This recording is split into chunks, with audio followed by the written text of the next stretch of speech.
शुरुआत में हम हियन हब नाम की एक लड़की को देखते हैं। वो एक आम सी दिखने वाली लड़की है, लेकिन उसके पास एक सुपर पावर है कि वो लोगों के सिर के ऊपर चल रही रेड सेक्स लाइंस देख सकती है। एक दिन वह अपनी खिड़की पर खड़ी होती है और बाहर झांकते हुए लोगों के सिर से जाती हुई रेड लाइंस को देखती है।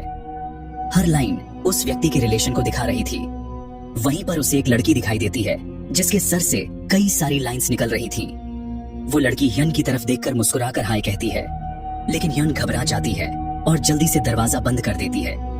फ्लैशबैक में हमें हियन के बचपन का सीन दिखाया जाता है। छोटी सी हियन जब अपने डैड के साथ ड्राइंग बना रही होती है, तभी उसके डैड के सिर से 2 रेड लाइन जाती है। उसकी माँ भी यह देखकर चौंक जाती है और तब उसे पता चलता है कि उसके पति का अफेयर चल रहा है।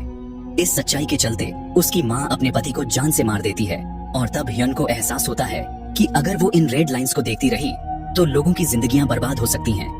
इसीलिए वह खुद को एक कमरे में बंद कर लेती है और किसी से ना मिलती है ना बात करती है। अब डिप्रेशन में डूबी हियन अपनी जान लेने की भी कोशिश करती है, कभी छत से कूदकर, कभी खुद को चाकू से घायल करके, लेकिन हर बार वो हील हो जाती है जैसे उसे कुछ हुआ ही ना हो। हर चीज उसे सोचने पर मजबूर करती है कि शायद उसके पास कोई मिशन है। अब वह ठान लेती है कि वह इस एस लाइन के राज को सुलझा कर रहेगी कि यह लाइंस क्या हैं और क्या इससे छुटकारा पाना मुमकिन है। इसी बीच उसके गेट पर वह लड़की आ जाती है जो पहले उसे बाहर मिली थी। उसके हाथ में फल होते हैं और वह हियन को गिफ्ट देने आई होती है, लेकिन हियन गेट नहीं खोलती और वह लड़की चुपचाप फल वहीं पर छोड़ जाती है। बाद में हियन गेट खोलकर वो फल अंदर ले जाती है और जब वो उसे खाने लगती है तो ऐसा लग रहा होता है जैसे उसने कई दिनों बाद कुछ खाया हो। अब सीन चेंज होता है और कहानी में एंट्री होती है एक पुलिस ऑफिसर जी वॉक की। वह पुलिस स्टेशन में अपने कॉलीग से बात करते हुए कहता है कि उसकी नीस सियोन ए बहुत ज्यादा एरोगेंट है, उसकी बात नहीं मानती और रिप्लाई भी नहीं देती है। अगला सीन एक स्कूल का आता है जहां हमें मिलती है एक लड़की हेयंग। वो छत पर जी वोक की नीस सुने को बुरी तरह से पीट रही होती है। हेयंग उससे जबरदस्ती पैसे मांग रही होती है और धमका रही होती है। दूसरी तरफ हम जी वोक को एक केस की जानकारी लेते हुए देखते हैं जहां पर एक लड़की की मौत हो चुकी है। वो जांच करने पहुंचता है तो उसे एक होटल डिलीवरी बॉक्स मिलता है। उसे ये हिंट मिलता है मौत से पहले किसी ने खाना ऑर्डर किया था। वहीं एक और डिटेक्टिव बताती है कि किसी ने रात को एक हेलमेट पहने हुए आदमी को बिल्डिंग से निकलते देखा था। शायद वो कोई डिलीवरी ड्राइवर था। जी वो पुलिस स्टेशन वापस आता है जहां पर उसका साथी डिटेक्टिव डोंग सिक उसके पास बैठा होता है। डोंग सिंह कहता है कि लड़की को मारने का कोई चोरी का मोटिव नहीं लगता क्योंकि पैसे तो वैसे के ही वैसे पड़े थे। इस पर जी वो उससे पूछता है कि क्या तुमने फूड डिलीवरी वाले को चेक किया। डोंग सिंह बताता है कि वह लड़की अक्सर खाना मंगाती थी, लेकिन मर्डर वाली रात उसने कुछ भी ऑर्डर नहीं किया था। फिर जब जी वो उसके रिलेशनशिप के बारे में पूछता है तो डोंग सिंह बताता है कि 1 साल पहले उसका ब्रेकअप हुआ था और तब से वह सिंगल ही थी। उधर यून अपने घर में बैठी होती है और टीवी पर वही लड़की की मर्डर की खबर देख रही होती है। वो देखती है कि रिपोर्ट में एक हेलमेट वाला शख्स क्रिमिनल बताया जा रहा है। जब यन उसके सिर पर सिर्फ एक एस लाइन देखती है तो वह चौंक जाती है क्योंकि ऐसा तो बहुत रेयर होता है। तभी ह्यून देखती है कि सामने वाली बिल्डिंग में एक आदमी हेलमेट पहनकर जा रहा है। वही लुक, वही अंदाज, तो वह घबरा जाती है और तुरंत पुलिस को कॉल करती है कि कोई अजनबी हेलमेट में अभी अभी सामने की बिल्डिंग में गया है। लेकिन जब वो देखती है कि वो तो एक कपल है, गर्लफ्रेंड और बॉयफ्रेंड, तो वो कॉल को बीच में ही काट देती है। अब सब कुछ अंधेरे में डूब जाता है और ह्यून के चारों तरफ सिर्फ रेड एस लाइंस दिखती हैं, जैसे बहुत ही ज्यादा कोई वार्निंग हो। दूसरी तरफ स्कूल में हेयंग कह रही होती है कि सियोने आज स्कूल नहीं आई। वह उसका लॉकर तोड़ देती है और सामान बाहर निकालने लगती है। तभी उसे एक लव लेटर मिलता है और वह उसका लव लेटर पढ़ के मजाक बना रही होती है। इसके बाद हम जी वॉक को घर पे देखते हैं और सियोने उससे पैसे मांगने आती है। जी वॉक चुपचाप अपना वॉलेट निकाल करके सारे पैसे उसे दे देता है और कहता है कल और ले आऊंगा। लेकिन जब वो पूछता है कि उसे इतने सारे पैसे क्यों चाहिए, तो वह एरोगेंट अंदाज में बात करती है और अंदर चली जाती है। जी वॉक अपनी बालकनी में आता है और सामने वाली बिल्डिंग की ओर देखता है जहां पर हियन रहती है और उसे याद आता है कि कल रात वहीं से किसी लड़की ने कॉल किया था। अब जी वॉक हियन के घर के दरवाजे पे आता है। हियन उसके सिर पर निकलती बहुत सारी एस लाइंस देखकर हैरान रह जाती है। जी वो कहता है कि अगर तुम्हें कुछ पता हो तो बताओ। एक पड़ोसी यहाँ पर आता है और वह कहता है कि वह तो कभी बाहर ही नहीं निकलती, उसका कचरा भी कोई और फेंकता है।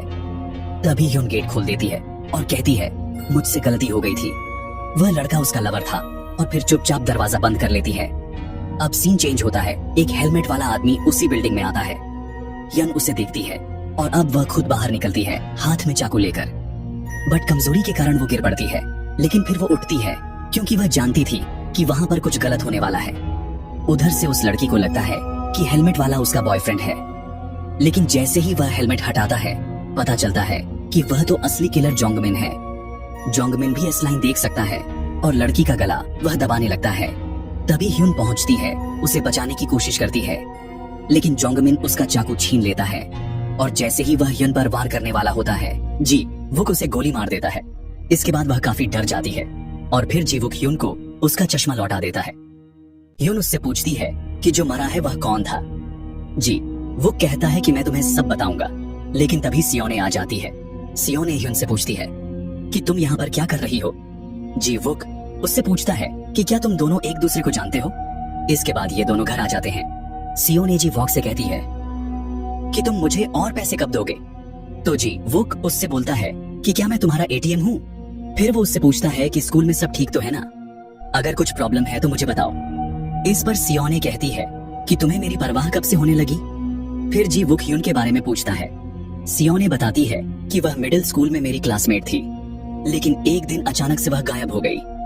उसकी माँ ने उसके पिता की हत्या कर दी थी और फिर वह खुद भी भाग गई। नेक्स्ट सीन में हम ह्यून को देखते हैं, जहाँ पर वह एक बिल्डिंग के एज पर बैठी हुई होती है और कह रही होती है कि अगर मैं लोगों को ऐसे बचा सकती हूँ तो अब मैं लोगों को जरूर बचाऊंगी। फिर उसके पास एक मैसेज आता है जिसमें लिखा होता है कि मैं तुम्हारी तरह रेड लाइंस को देख सकता हूँ और तुम मुझे आर्क हाई स्कूल में आकर मिलो। फिर मॉर्निंग में क्यू जिन नाम की टीचर को दिखाया जाता है, वह आर्क हाई स्कूल में ही पढ़ाती है। इधर स्कूल में हम सियोने को देखते हैं, जहाँ पर बोर्ड पर लड़कियां उसके बारे में उल्टा सीधा लिख रही होती हैं। फिर हाई यंग एक लेटर को पढ़ने लगती है जो कि सियोने का ही होता है और सियोने उसे रोकने की कोशिश करती है, जिसकी वजह से वह गिर जाती है और हाई यंग उसे मारना स्टार्ट कर देती है। तभी वहां पर उनकी टीचर आ जाती है जो कि हाई यंग को पकड़ के पीछे कर देती है। फिर हम क्यूजीन और सियोने को देखते हैं, जहां पर वह उससे कह रही होती है कि तुम ऐसा नहीं कर सकती। वो उससे लड़ाई झगड़ा ना करने के लिए समझा रही होती है, पर सियोन ए कहने लगती है कि मैं उसे मार डालूंगी और कहने लगती है कि क्या मैं घर जा सकती हूँ। फिर जब वो जा रही होती है तो वो अपने लॉकर में देखती है जहां पर चश्मा रखा हुआ था और वह उसे उठा लेती है। फिर जी वुक उसी बंदे के घर में आ चुका होता है, मतलब जो कि किलर था, जहां पर चारों तरफ बस रेड लाइन सी बनी हुई थी। घर पर हम सियोने को देखते हैं जो कि चश्मा लगाए हुए रहती है और उसे उस चश्मे की वजह से लाइंस दिखाई दे रही होती हैं। फिर जी वुक वहां पे आ जाता है और जैसे ही सियोने उसे देखती है, उसके सर पे बहुत सारी एस लाइंस होती हैं और वो उन्हें देखकर डर जाती है और बाहर चली जाती है। फिर हम ह्यन को देखते हैं जो कि उसे जाते हुए देखती है और यहाँ पर उसे कुछ अजीब लगता है। सियोने को हम मार्केट में देखते हैं, जहाँ पे वह सभी लोगों के ऊपर लाइंस देख रही होती है और उसे समझ आ जाता है कि इसका मतलब क्या है। फिर हम मॉर्निंग में उसे स्कूल में देखते हैं, जहां पर वह बहुत ज्यादा खुश होती है उस चश्मे की वजह से। तभी वह हाई यंग को देखती है जिसके सिर पर 2 लाइंस जा रही होती हैं। एक लाइन तो बगल से ही जा रही होती है और वह उस लाइन को फॉलो करने लगती है, जिसके बाद उसे पता चलता है कि उसका अफेयर उसके ही टीचर से चल रहा है। फिर नेक्स्ट सीन में हम क्यू जिन को देखते हैं जो कि न्यू स्टूडेंट को इंट्रोड्यूस करा रही होती है और वह कोई और नहीं बल्कि ह्यून होती है। उसके बाद ह्यून अपने डेस्क पर जाकर बैठ जाती है। इधर हम जी वॉक को देखते हैं जो कि उसी स्कूल में पहुंच जाता है जहां पर उसे क्यू जिन मिलती है। वह उसे बताता है कि वह एक डिटेक्टिव है और वह यह भी बताता है कि वह सियोने का अंकल है। इसके बाद वो जंगमिन के बारे में पूछने लगता है कि क्या वह हमेशा से ही चश्मा लगाए हुए रहता है। इस पर वह बताती है कि वो वहां पर कभी भी चश्मा लगा के नहीं आता था और उसने कुछ टाइम पहले ही स्कूल छोड़ दिया था। अब सीन कट होता है। स्कूल के टॉप पर हम सियोन ए को देखते हैं, जहां पर चाई यंग उसे बुली कर रही होती है। तभी वहां पर ह्यून आ जाती है जो कहने लगती है कि तुम्हें यह सब बंद कर देना चाहिए। हाई यंग उसका कॉलर पकड़ लेती है और उसको बिल्डिंग की एज पर ले जाती है, लेकिन ह्यून उसकी टाई पकड़ करके नीचे लटक जाती है और कहने लगती है कि अगर तुमने यह सब बंद नहीं किया तो मैं अपने साथ तुम्हें भी नीचे ले जाऊंगी। हाई यंग उसको छोड़ देती है और कहने लगती है कि क्या तुम पागल हो, और फिर वह वहां से चली जाती है। इसके बाद हम सियोन ए को देखते हैं जो कि उसके पास आती है और कहने लगती है कि तुम्हें किसने कहा था मेरी हेल्प करने के लिए? जिस पर ह्यून कहने लगती है, क्या तुम अभी भी मुझसे गुस्सा हो? सियोन ये कहने लगती है कि तुम्हें अपने काम से काम रखना चाहिए। फिर हम इन दोनों को देखते हैं जहां पर क्यूजिन उसे कह रही होती है, क्या तुम अपनी नीस से मिलकर नहीं जाओगे? जिस पर वह कहता है कि अगर उसको पता भी चला कि मैं यहाँ पर आया हूँ तो वह मुझ पर गुस्सा करेगी। और हमें क्यूजिन को देखकर ऐसा लग रहा होता है कि वह जी वॉक में इंटरेस्टेड है। फिर जब वो स्कूल से जा रहा होता है तो सियोन उसे जाते हुए देख लेती है और कहने लगती है कि वह यहाँ पर क्या कर रहा था। नेक्स्ट सीन में जी वॉक को देखते हैं जो कि एक बार में होता है और वह बार टेंडर से जोंगविन के बारे में पूछ रहा होता है। उससे पता चलता है कि वह यहाँ पर आया करता था हमेशा ही, लेकिन वह खुद से बातें किया करता था और वह लोगों की तरफ देखकर काउंट करता रहता था। हमें वहीं दिखाया जाता है कि जोंगविन को भी लोगों के ऊपर लाइंस दिखाई देती थी और वो उन्हें ही काउंट कर रहा होता है। जी वॉक ये सब लिख रहा होता है। तभी वहां पर एक लेडी आती है जो कहने लगती है कि आजकल डायरी कौन रखता है। बाद में हम उस लेडी को देखते हैं जो कि जी वॉक को ऊपर ले जा रही होती है। इधर हम सियोन ए को देखते हैं जहां पर वो हाई यंग का पीछा कर रही होती है और वह देखती है कि हाई यंग टीचर से मिलती है। उसके बाद वो होटल में चली जाती है। होटल में जाने से पहले सियोन ए उनकी फोटो ले लेती है, जिसके बाद वो उस फोटो को हाई यंग को भेज देती है, लेकिन उससे उसको कुछ ज्यादा फर्क नहीं पड़ता।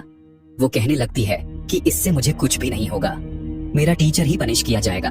फिर सियोन ए टीचर को जूम करके देखने लगती है और उसके दिमाग में आइडिया आता है। नेक्स्ट मॉर्निंग में हम सभी को स्कूल में देखते हैं जहां पर हम देखते हैं कि वह टीचर भी होता है और सियोन ए उसकी वही फोटो उसे भेजती है और कहने लगती है कि मुझे जल्दी से जल्दी 20 मिलियन वोन ला कर दो, नहीं तो मैं ये सबको दिखा दूंगी। फिर हम हाई यंग को देखते हैं जहां पर वही टीचर उसको डांट रहा होता है। फिर हम उसको बास्केटबॉल खेलते हुए देखते हैं। वह टीचर वहां पे आ जाता है। वो उससे कहने लगती है कि तुम मुझे इतना क्यों डांट रहे थे, जिस पर वो कहने लगता है कि वहां पर सभी लोग थे, इसलिए मुझे उनके सामने ऐसा करना पड़ा। वो टीचर उसी फोटो के बारे में बात करने लगता है और कहता है कि यह सब सियोन ए कर रही है। यहाँ एपिसोड 2 एंड होता है।